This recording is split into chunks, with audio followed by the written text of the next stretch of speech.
Szöglettel indul a második játékrész.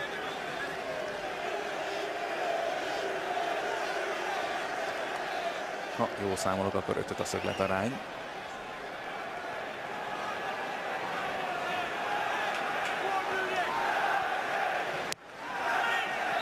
Junior rövidre, és ott a vezetőgól. Na tessék!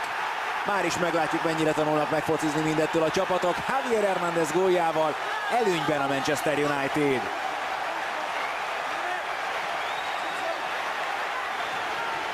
Hát nagyon egyedül maradt a mexikói.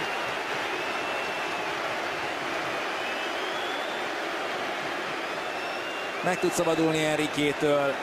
Nagyon furcsán ér labdához. De hát a lényeg, a találat maga.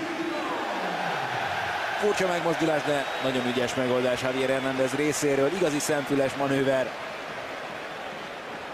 Hát nem hiszem, hogy van olyan támadó, akit tanítanak ilyen mozdulatra. De Chicharitonak ez is megy. Vezet a United. És David Moyes így tud örülni egy gólnak a Liga kupában.